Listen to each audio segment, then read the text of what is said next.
Primeira questão. A respeito da ideia de referencial, marque a alternativa correta. Letra A.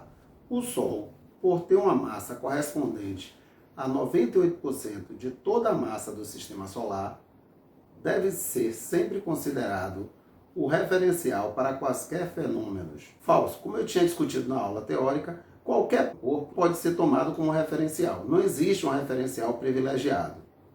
B. Os fenômenos devem sempre ser analisados a partir de um referencial parado. Falso, porque movimento e repouso depende do referencial adotado. C. Referencial é o corpo em movimento retilíneo uniforme, a partir do qual se analisam os movimentos. Falso. Referencial é o corpo que tomamos como referência. Não importa se ele está parado, ou em movimento retilíneo uniforme, ou com qualquer outro tipo de movimento. É o corpo que tomamos como referência para estudar qualquer movimento. D. Referencial é o corpo a partir do qual os fenômenos são analisados. Exatamente. Referencial é o corpo que vamos tomar como referência, ou seja, a partir dele que nós vamos estudar os fenômenos. Então, vamos ver aqui a letra E. O movimento e o repouso são absolutos. Não, são relativos. Absoluto quer dizer que não depende de um referencial. Não, movimento e repouso não são absolutos. São o quê? Relativos, ou seja, dependem do referencial. Segunda questão. A respeito dos conceitos de movimento, repouso, trajetória e referencial, marque a alternativa correta. Letra A. A trajetória é o caminho feito por um corpo, independentemente do referencial adotado. Não, a trajetória descrita por um corpo depende do referencial adotado. B. Movimento e repouso são conceitos relativos. Ok, até aí tudo bem, pois dependem da trajetória adotada pelo móvel. Não, são relativos porque dependem do referencial. C. O referencial é o corpo a partir do qual as observações dos fenômenos são feitas. Opa, até aí tudo bem, exatamente. O Sol é considerado um referencial privilegiado. Opa, já errou por aí, não existe referencial privilegiado. Então, falsa a letra C. D. A trajetória, o caminho executado por um móvel em relação a um referencial adotado. Perfeito. O que a trajetória descreve é o caminho por onde o corpo passou. E essa trajetória depende do referencial adotado. Terceira questão. A afirmação todo movimento é relativo significa que, letra A, todos os cálculos de velocidade são imprecisos. Não. Dizer que o movimento é relativo é dizer que depende de um referencial. B. Não existe movimento com velocidade constante. Então, falso, porque a gente sabe que um ônibus pode manter uma velocidade constante em relação à rodovia. Nada impede isso. C. A velocidade depende sempre de uma força. Não, que a gente viu o conceito de inércia.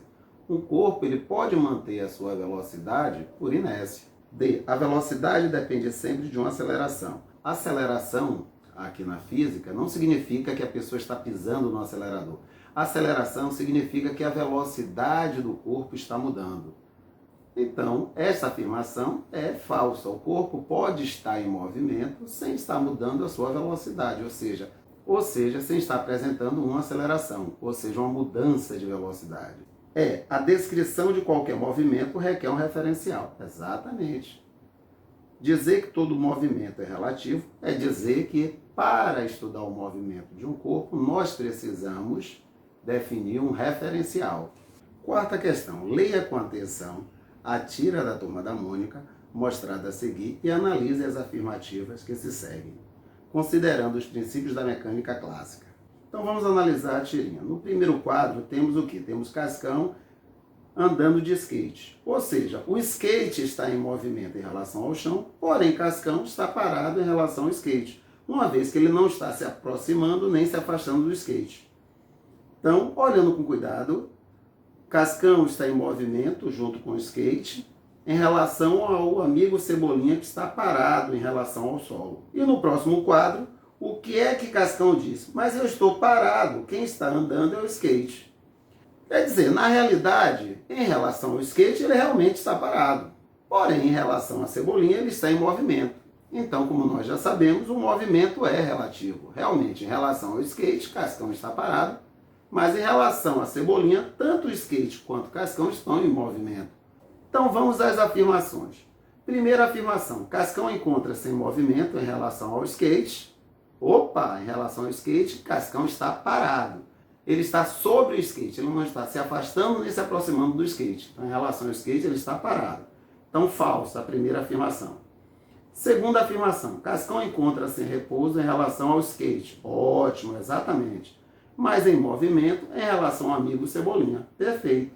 A afirmação 2 está correta. Terceira afirmação, em relação ao referencial fixo na Terra, Cascão jamais pode estar em repouso. Se a gente pegar qualquer referencial fixo na Terra, o que é que a gente observa? Por exemplo, em relação ao próprio Cebolinha, o skate, ele vai mudar de posição em relação a Cebolinha. Ou seja, ele vai se aproximar ou se afastar de Cebolinha. Ou seja, o skate vai estar em movimento.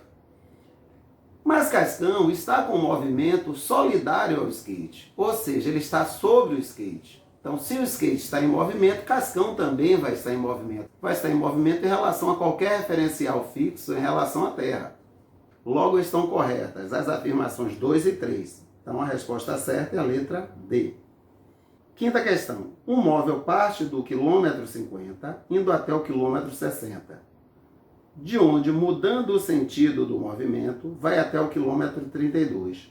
A variação de espaço e a distância efetivamente percorrida são... Então vamos à resolução. Então, ele diz que o corpo partiu da posição 50, posição que é o mesmo que espaço. Ele saiu do espaço 50, da posição 50, foi até a posição 60, mudou o sentido de movimento, vindo até a posição 32, o espaço 32. Ele quer saber a variação do espaço, ou variação da posição, que corresponde à posição final menos a posição inicial. Qual a posição final dele? 32. Qual a posição inicial dele, de onde ele partiu? 50. Logo, a variação do espaço ou a variação da posição vai ser menos 18 quilômetros.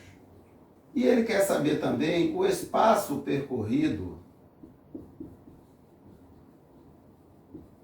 pelo corpo, ou distância percorrida pelo corpo. Então vamos lá, inicialmente ele estava na posição 50 km e foi para a posição 60 km.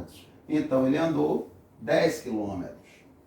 A seguir, ele foi da posição 60 à posição 32, que eu posso até fazer 60 menos 32, que vai dar 28.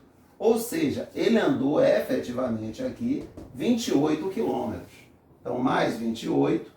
Então, a distância efetivamente percorrida por ele corresponde a 38 quilômetros. Sendo assim, a resposta correta vai ser letra C. Sexta questão. O carro parte do quilômetro 20, vai até o quilômetro 70, onde muda o sentido do movimento e vai até o quilômetro 30 em uma estrada. A variação de espaço, deslocamento escalar e a distância efetivamente percorrida são, respectivamente, iguais a...